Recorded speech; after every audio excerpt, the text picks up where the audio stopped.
All right, thanks, ladies and gentlemen. Welcome back. It's my pleasure to introduce our afternoon panel to discuss the vision for proliferated orbits and small satellites.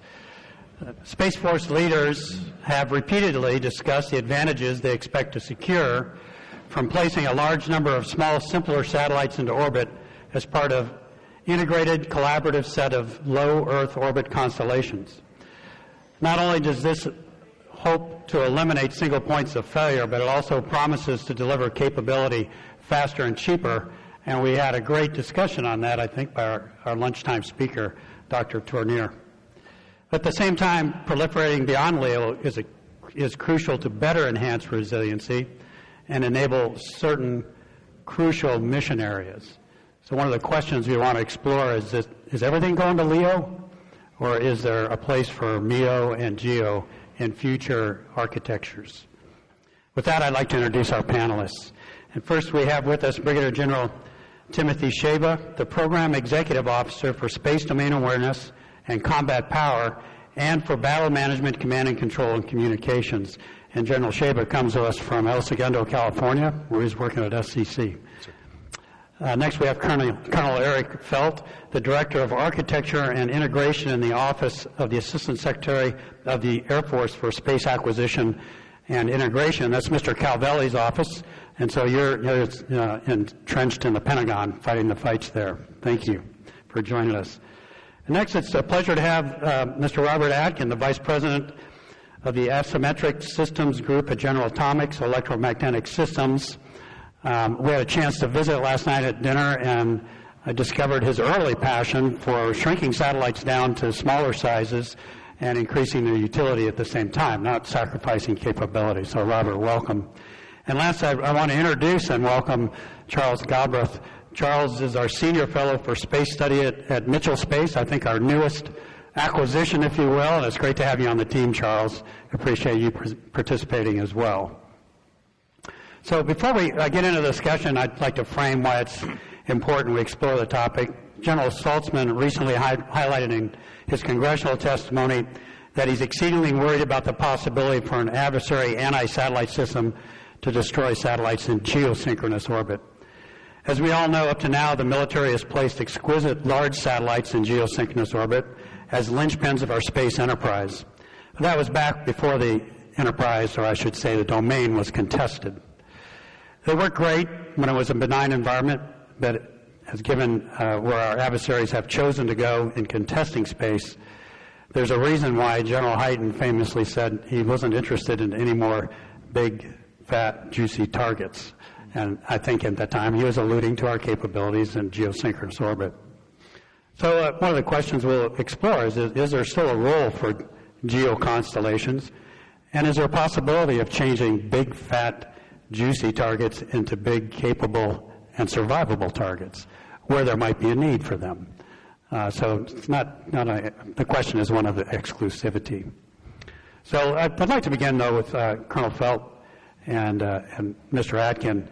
If we could start with the notion, the comment Assistant Secretary Calvelli has laid out. He's laid out 9 tenets for the space acquisition community. The first of which is build smaller satellites, smaller ground systems, and minimize non-recurring engineering, which of course is the major cost in just about any program startup. Please walk us through, if you will, through the thinking behind these statements, and what benefits do you see coming from this approach, particularly in the small sat arena? And Colonel Felt, if we'll start with you, please. Thank you, sir, for the opportunity, and that is a super important question. Secretary Kendall has laid out that in order to implement the National Defense Strategy, he is focused on China, China, China. All right? And so from the space acquisition point of view, Honorable Calvelli has adopted 3 priorities that are going to support that focus. And his priorities are speed, resilience, and integration. And his 9 tenets come from those 3 priorities. But I'd like to use those 3 priorities to explain the benefits that we see from small satellites. So let's start with speed. Small satellites are inherently faster to build than large satellites simply because they're smaller, but that's not the only thing. Small satellites often can use more commodity parts that are more readily available. Ideally, they come off of an assembly line that's already producing commercial products, and that makes them faster to produce. And they often can have a lower mission assurance posture that's acceptable to the mission than a large satellite. All of those are reasons that with a small satellite you can build and launch a satellite within the 2 to 3 years that he's laid out. So that is speed. Speed is key to deterring China.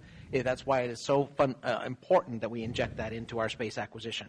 And the small satellites is one element of how we're planning to do that. But that's not the only thing. Now, we also see tremendous benefits from small satellites in the resilience area. The big juicy targets become a lot less juicy if you have a hybrid architecture. And what I mean by that is the hybrid architecture that also has capability in LEO, for example, with proliferated small satellites, that makes taking out the GEO capability less attractive to the adversary. So you can make those same targets less juicy with small satellites and having a hybrid architecture. And just having hundreds of satellites instead of a few or dozens of satellites is inherently more resilient. So there's tremendous resiliency benefits as the Space Warfighting Analysis Center does their architecting and their force design work. They analyze this resiliency aspect as one of the most important criteria that they look at. And everything they've done so far comes up with an element of the architecture at LEO. And my prediction is for our Space Force missions, our current Space Force missions, we will have an element at LEO for every mission area. It doesn't mean we are only at LEO. We want to have a hybrid architecture. But I do think we will have an element at LEO in every area for resilience. And then the last thing is integration. Small satellites, we see a tremendous benefit in being able to more easily integrate with commercial, integrate with partners, integrate our ground systems with our space systems, integrate different kinds of space systems. For example, if you're going to build a constellation with a partner or an ally, and it is much easier for them to build one small compatible satellite and put it into a constellation with other small compatible satellites than to ask them, for example, to build a large a WGS or something like that. So those are the three benefits that Honorable Calvelli sees from small satellites and why they're so important to our future architecture. Great, thank you very much. Mr. Atkin, did you want to add anything to that? Yeah, I do. I'd like to really piggyback on that, actually, because I think it's so I've been building small satellites and operating them for 30 years. General Atomics acquired my company a couple of years ago, and before then I spent 25 years trying to build small components to really compress the size of spacecraft as well as compress the form factor of compute capability. And everybody in this room has this nifty little supercomputer that they carry around in their pocket, or maybe two. Mm-hmm. And so I think that the calculus has changed, that we can integrate, like at General Atomics now, my job is really to integrate more of the capability that General Atomics or at large has. So I can bring lasers, I can bring radiological power, I can bring production capability to bear on these small spacecraft. Still, there's still more room to squeeze things down. But I don't believe that we're limited now to just LEO for small spacecraft. The spacecraft themselves are so much more capable that they have a role in GEO, and then they're significantly cheaper to launch, significantly cheaper to put large amounts of capability up there, and once they're small, they're much, much harder to see, much harder to target, and they're not big, fat, juicy targets. They're just little speck targets, right? And so it makes the problem set on the other side much more difficult for the adversary to manage. Good. So I think what I've heard from both of you is it's not going to be an exclusively LEO architecture that we'll lean forward on. It both complicates the adversary's targeting to have multiple orbits to operate from. If I could follow up, because you mentioned GA's work in propulsion. Do you see, right now our geostationary satellites, were designed with propulsion systems essentially to station keep, not to get out of the way of a threat. Do you see a potential opportunity there for geostationary satellites to actually maneuver in the future by design, or be able to maneuver by design to avoid an attack? I do. The thrusters that allow for that are much larger, and so it's more complicated on a larger spacecraft. The benefit of a small spacecraft is the little small thrusters that you use for station keeping also provide enough thrust that you can rapidly maneuver and change your orbital position. Because of their lower mass, yeah. Lower mass, exactly. So it's sort of a twofold benefit that you get from trying to shrink the vehicle.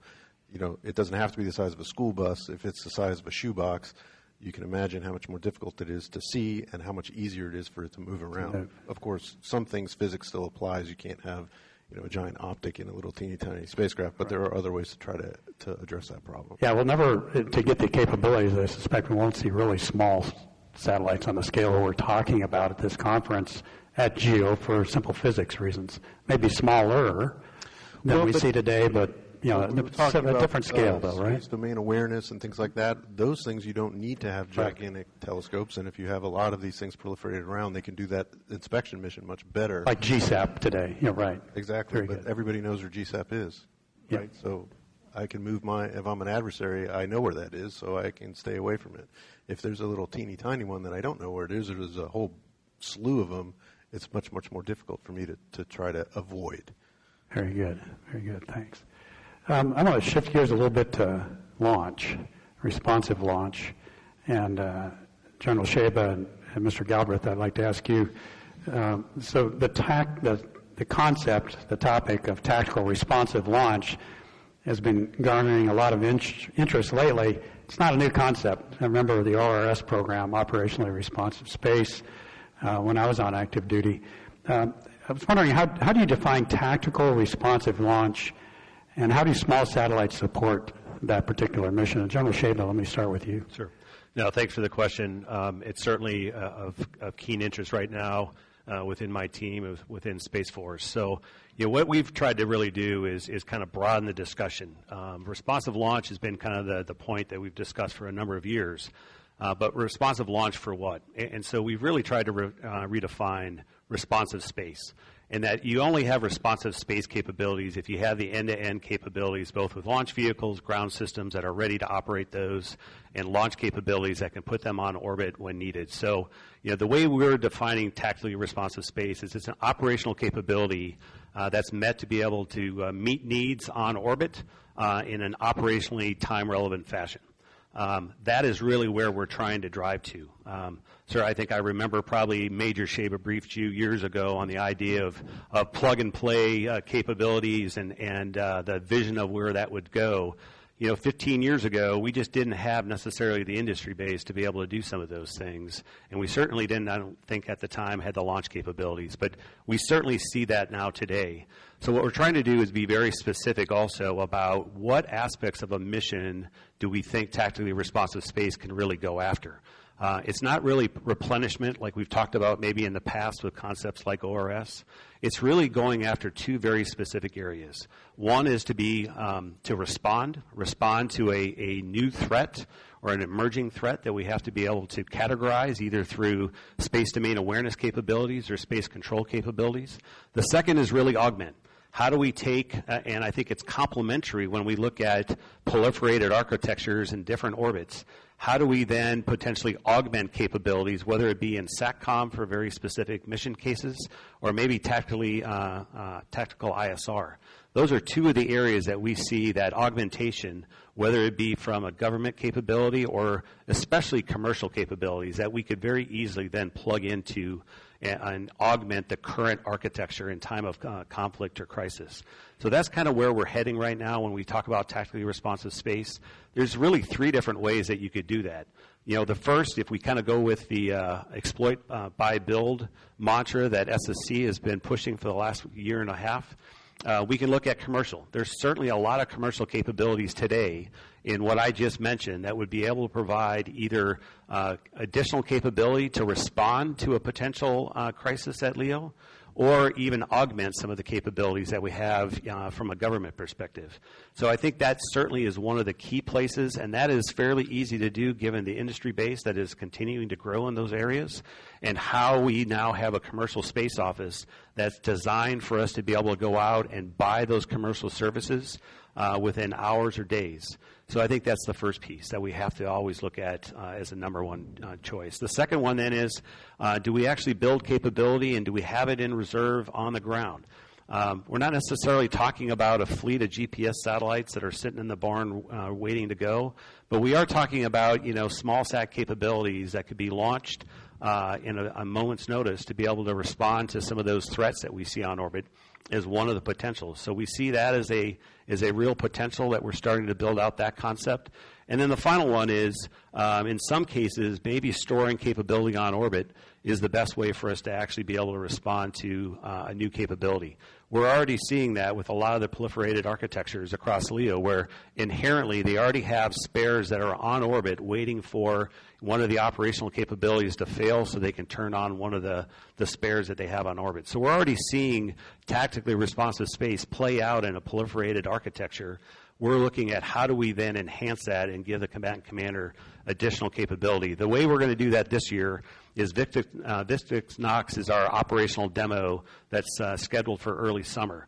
That really is an operationally responsive capability for the combatant commander into LEO with a space domain awareness mission. The challenge that we have been given is that from the time we are given the go, we are supposed to have that capability on orbit within 24 hours. So that is really going to test the entire part of the system. That's going to test responsive launch. It's going to test our ability to encapsulate, stack, launch, and then have it in operations with an operational crew on the receiving end of that. So that really is the goal of what Victrix Nox is trying to accomplish. That plays into the larger TAC-RS mission, sir. So you've kind of defined responsive, at least in one scenario there, as 24 hours. Mm-hmm. But is there a range of responsiveness that you're looking for as you look at these three different scenarios you described where we might want to have this capability? If I go back to the commercial side again, with commercial capabilities today that we're testing out and improving in many cases through things like the JCO out in Colorado Springs. Some of those capabilities, again, with a credit card, you can turn on data within hours. So that certainly is responsive in my perspective, and that's just again, a responsiveness that 15 years ago when we talked about these concepts, we just didn't have that broad industry base necessarily to do it. The scenarios I played out of having a small reserve on the ground, again, the challenge is how do we respond to a threat immediately? So the challenge is 24 hours, and how do we drive that to that point? That is certainly going to be a challenge given what we've demonstrated to date. On orbit, I think, gives us a lot of flexibility also, but then as we look at what the production lines look like today, there are already production lines across parts of my portfolio and across industry that if we needed to be able to take a satellite bus and plug it into an existing ground system that already controls that, and there's plug-and-play capabilities for payloads, a number of different payloads that are already near production line quality, I think within months you could also have other capabilities that you could put together based off of maybe a new emerging threat that maybe you hadn't planned for. So I certainly see a range there. The challenge is going to be how do you work through all the processes required to launch and then operate to make sure that you're driving all of the latency out of those processes to get to those timelines I just talked about. Great, thanks. Mr. Galbraith, did you have some comments? Yes, sir. So thank you. And so I agree with General Sejba, of course, that augmentation is really one of the key factors for being able to responsibly deliver capabilities. I think it is potentially a show of force even that we're going to augment our capabilities prior to a conflict so that we stay in the crisis mode as General Saltzman has talked about. I think I will push back a little bit, though, and say that the ability to reconstitute, to replenish a lost capability is still important because when you look at an overall mission assurance architecture, it's not just the resilience of the system, but also the ability to rebound. And so I think the reconstitution does have a key part to play because it does decrease the value of attacking the assets in the first place. General Sejba was absolutely right, though, that there are multiple ways to get to that reconstitution, launching new capabilities, activating spares, leveraging commercial or allied capabilities, absolutely. But it's interesting, back to the original question on tactically responsive launch. A few years ago, that would have been the launch on schedule versus launch on demand question. But we've evolved so much beyond that. And we used to talk about having barns of satellites ready to go. But, boy, isn't that a waste? We've built these satellites, and now we're not utilizing them. The dynamic now with the advent of proliferated LEO constellations has really changed that. We have assembly lines of satellites, and if a capability is required for a crisis, we can take one satellite off of that assembly line and one satellite off of this assembly line and launch it where and when we need it. Whether that's a dedicated launch of a tactical nature or whether it's a ride share for one of the rapid launches that we have on a recurring basis, that's somewhat irrelevant. But I think that the game has definitely changed as a result of PLEO. I'm glad to see small satellites gaining the attention that they deserve. For so long it was, we've got to develop all this capability with exquisite capacity and multiple redundancy. But there's a lot of benefit to be had from small satellites, and it's great to see that coming again. It's great. I actually opposed the ORS concept when I was Space Command commander because there was no Conops. There was no, you couldn't answer those questions. So how many rockets are you going to have standing by? How many satellites are you going to have sitting in the barn? Or are you going to have a high production line? Or what's your refresh rate? And we just hadn't thought through the Conops, and in fact, technology hadn't gotten to where we are today. The availability of launch today, with all the different folks trying to compete in that area, has evolved, and certainly the technology of what we can package in a satellite, and now the demand function that we heard from Dr. Tournier for large numbers of constellations going to motivate industry, hopefully to have those production lines stay warm. Of course, that requires consistent funding from the Congress. Mr. Atkin, I was wondering if you could share some of your thoughts on what can government do to further cultivate the growing sector of small satellites and make sure that it, at the end of the day, and I've had industry partners say to me, remember, we got to make a profit.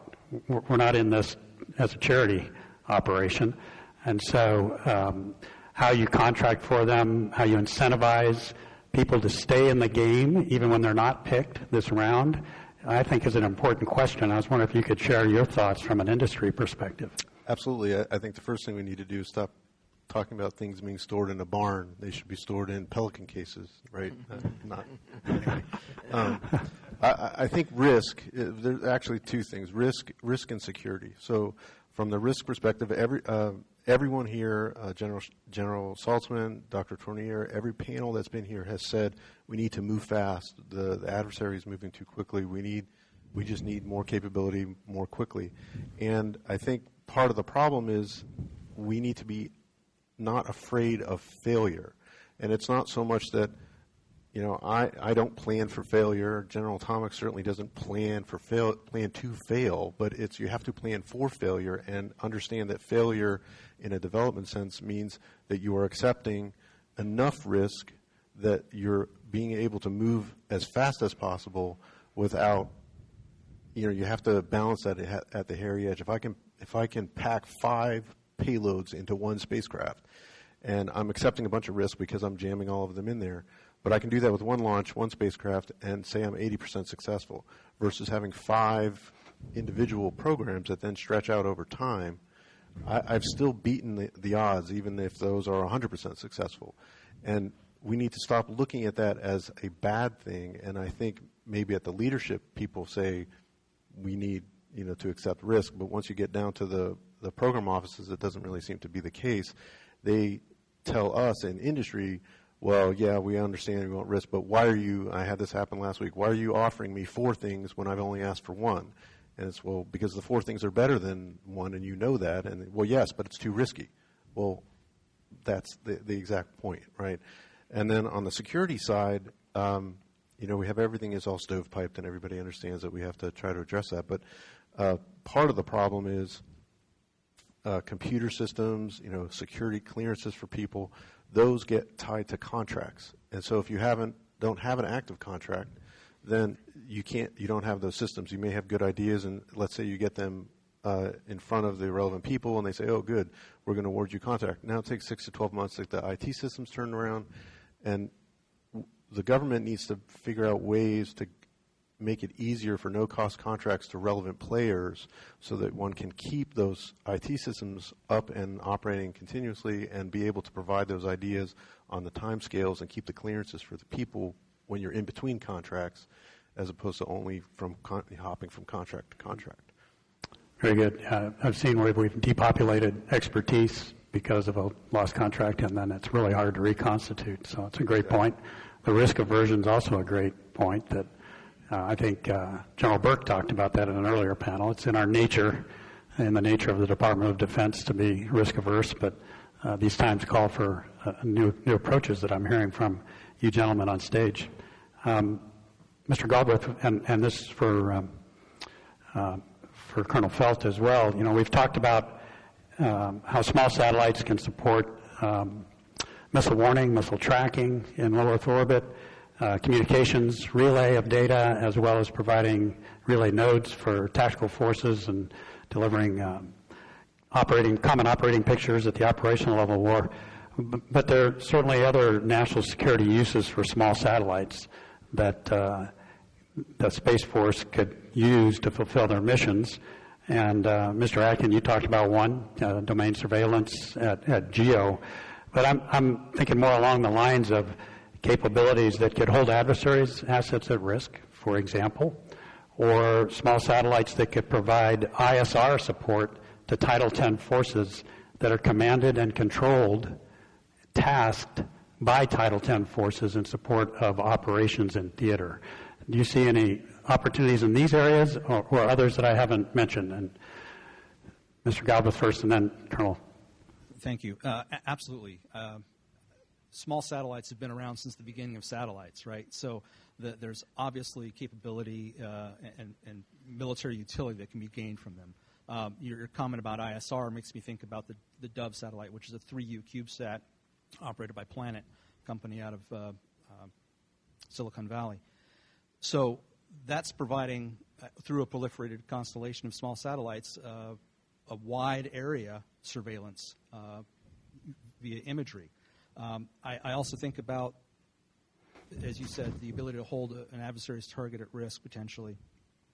You know, we can launch small satellites into GEO as well. I think the Tetra program is a great example of how we're using that, not to hold an adversary's asset at risk, but to demonstrate what they might do to us and help us develop our TTPs on how to respond to a threat.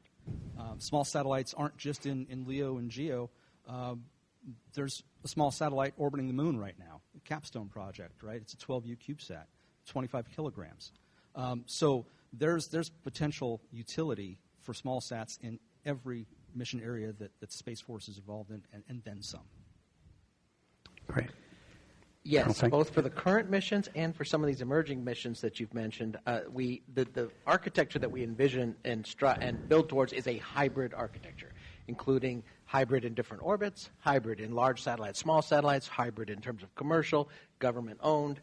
All of those things give us good attributes for resilience. And in the ISR area, for example, if you talk about what we'd really like to have on the battlefield, it's everything of interest, everywhere, all the time, and in real time. And each one of those parameters drives an architectural element that small satellites, especially small satellites in proliferated LEO, turn out to be very useful to fulfilling that vision. And so you'll use in the 24 budget, we did invest in some moving target indicator options to help get after those emerging mission areas that we want to be able to support from space, missions that may have traditionally been done in the air. It's one of the most important operational imperatives, the Secretary Kendall's operational imperatives that we're working on. That's operational imperative number 3. So it's very intentional that we move some of those missions to space because the technology and the cost structure that we see now for these launch and constellations is very attractive for performing those missions in a highly contested area. So Great. That is an emerging area. Well, and we've talked about moving GMTI and AMTI to space. But this is kind of a policy and an acquisition question. Reconnaissance from space has become ubiquitous with the advent of commercial ISR. And yet I hear frustrations from some of those commercial ISR providers is that the only people that will buy their data is the NGA. And warfighters need this data, not national reconnaissance collectors, because they're different requirements, different priorities, different speed of delivery requirements. And so I believe even in this budget, a bunch of MIP money was invested that went over to the intelligence agencies to acquire these satellites. But at the end of the day, who's going to task them? Are they going to have to compete against national requirements? Or is a theater commander going to be able to turn to his Space Force component in Indo-PACOM, for example, and say, I need a picture of this now, and in minutes get that photograph delivered directly to his headquarters, not sent to an agency that has to rack and stack it against other priorities. So you talk about buying what you can. It's out there today, but I'm not hearing that the Space Force is buying it. I'm hearing the NGA is buying it. And then the policy fight is looming, I think, on who's going to control these assets that are going to be essential for victory in the various combatant commands arenas. So over to you, gentlemen, please. I'll start with just a couple thoughts and turn it over to Eric. Certainly, as we look at the growing capabilities from a commercial standpoint, I'm obviously most familiar with space domain awareness commercial capabilities, which we're leveraging pretty heavily, and I know that's going to continue to grow. But certainly we're seeing that on the TAC ISR side as well. I know that our commercial space office has a strong partnership right now with the IC on how we are purchasing and leveraging commercial data from an ISR standpoint. I also know organizations like AFRL are looking at how do you actually then tie a lot of those commercial capabilities together and have some means of actually going after and tasking them in a time-relevant fashion. Mm-hmm. So there's work looking at how do you leverage all those capabilities. Again, you've got more capability on orbit at LEO between national capabilities and really the commercial companies that have come into this market than we've ever seen before. So how do we take advantage of that? I can tell you that during a visit last fall, all the PEOs out at SSC made a trip to Indo-PACOM, and we went out to South Korea as well to really understand what those service components are going to need as we go forward, and especially as we start to retire aircraft in the future because they may not be survivable for the future missions. That was one of the key things that we certainly heard is how are we going to be able to task future space capabilities to provide the same type of persistence that we've been able to depend upon from an air asset. So certainly something that I know that Colonel De Niro, who's the PEO overseeing the ISR piece out at SSC, is looking into right now, and a few efforts that I'm at least aware of that is trying to look at how do we take advantage of commercial. Thanks, General. And the goal of the Space Force is, of course, to work as closely as we can with the intelligence community to make sure our needs get met. And if the best way to meet our needs is to partner with them to build a shared constellation that may be allocated in new ways or in previous ways, then those are all on the table and being discussed by our senior leaders to make sure that these new capabilities that we put in space for the DoD are going to meet the DoD's needs. And the concern is that it would be duplicative and not cost effective to build a separate constellation from what the intelligence community might need, and if we can get a combined constellation that meets everybody's needs. And so whether that is all those discussions are underway, there's a wide trade space that is being discussed, but I can assure you that our senior leaders are very committed to making sure that these DoD capabilities are usable for Title X missions for our needs and our capabilities, regardless of who builds them. Right, and so that would be the number one priority. So they would be, it doesn't matter who build them the most efficiently is what I'm hearing.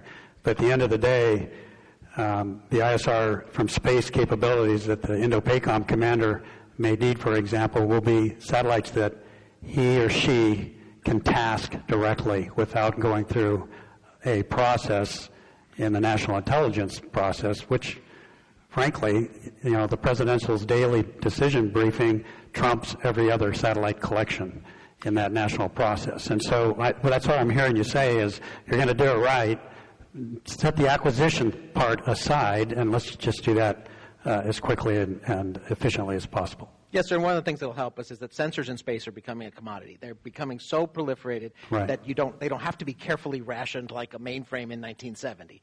And so I think that there are going to be enough sensors in space to support everybody's needs. It's just a matter of how we organize them most efficiently and apply them most efficiently, and that's what we're aiming for. Great. All right, I'd like to turn to the audience and see what questions they might have for the panel. We've got a few minutes left. First hand up over here I saw, and then one in the back of the room here in the middle.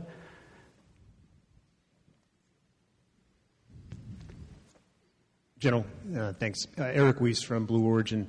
I'm fascinated, General Sejba, by the second half of your title, combat power. And this is a question really for the panel.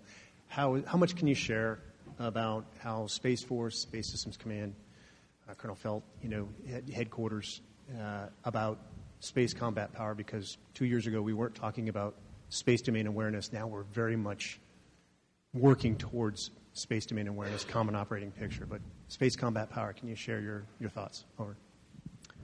Yeah, I'll certainly start. We've said for a long time, and certainly the CSO has made it very clear that the key to space superiority is space domain awareness. That is a key piece of my portfolio, and it's something that from both a ground and from a space-based perspective, we understand that today's systems are very capable. We've got new capabilities that are coming online. They're all based off of force design that have been done through either the SWAC or SSDP over the last several years. That really is forming the basis for what capabilities we need as we go forward. And that really is then meant as we field those capabilities, but we also look at a lot of the legacy capabilities. One of the challenges that we've had is we have a lot of exquisite capability on the ground, but we haven't necessarily kept up with things as simple as data transport to take advantage of all the data that's coming off of some of these sensors.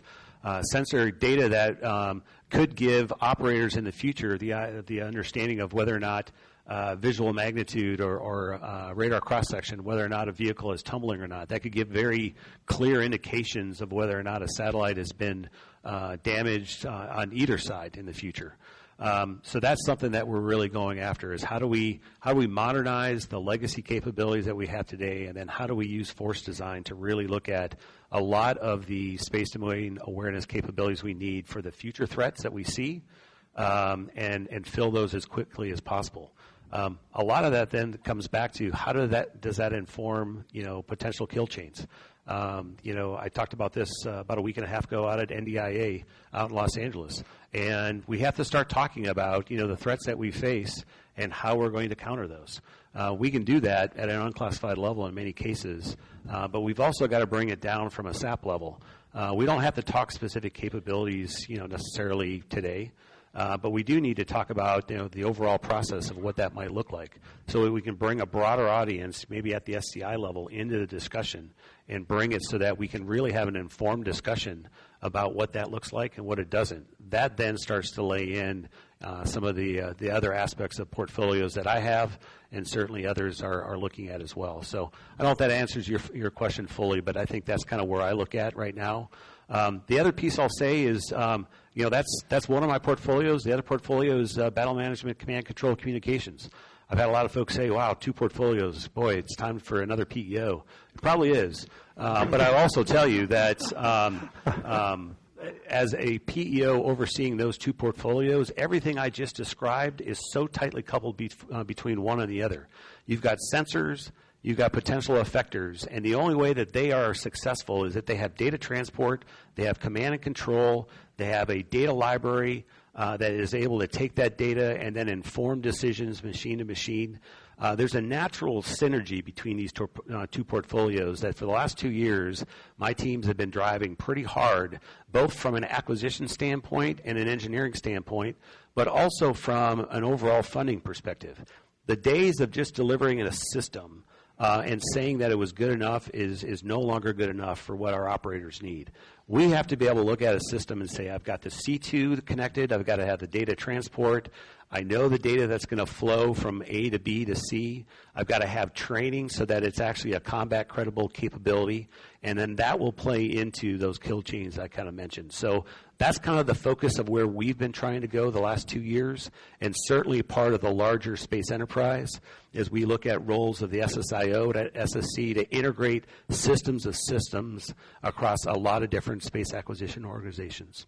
Thanks, Colonel Felt. Did you want to add anything to that? Just briefly, from an SQ perspective, we're very focused on partnering with the Space Warfighting Analysis Center, who is doing force designs in the protect and defend mission area to figure out what we need to protect our own capabilities, make sure they are there when the warfighter and the joint force needs them the most, and to defend our joint forces against any adversary threats in any domain that sometimes affects the space domain. So that partnership with the SWAC and their force designs tell us what are going to be the most effective ways to perform the protect and defend mission. And then the ops community tells us how they're going to use that SWAC force design to actually protect and defend our assets.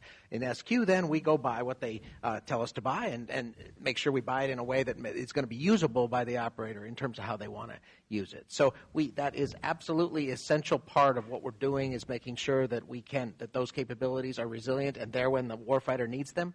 That includes a protect and defend mission, and those are our key partners in implementing that as we move forward. Thank you. I think we have time for one more question in the back. Mark Stone, independent mathematical defense analysis consultant.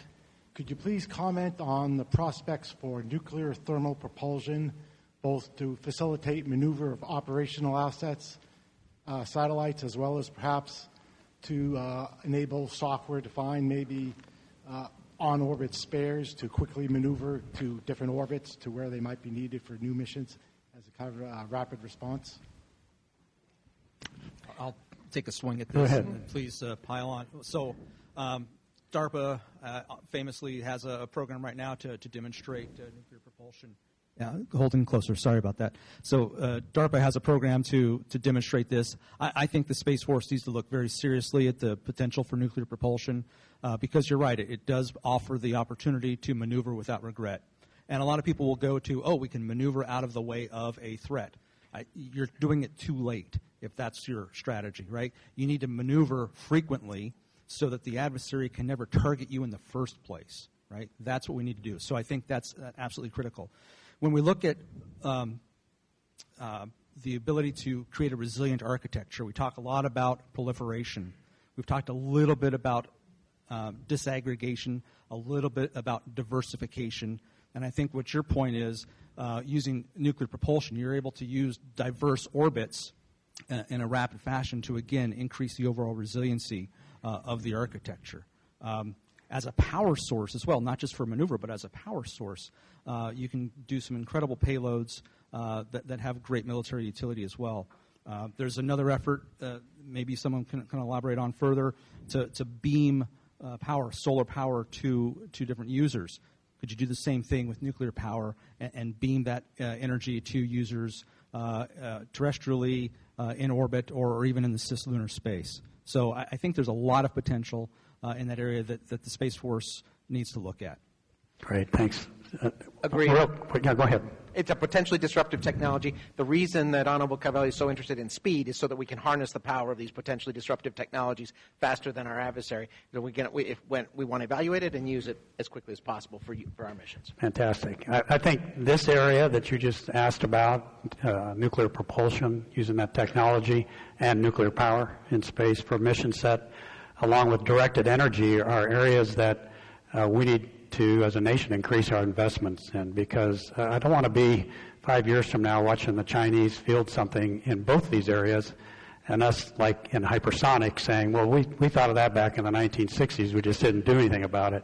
I think the time is ripe for both of those, to accelerate both those technologies and get out in front of our adversaries. But with that little soliloquy, I'm going to wrap up this great panel. Thank you, gentlemen. How about a round of applause for this great panel we had today?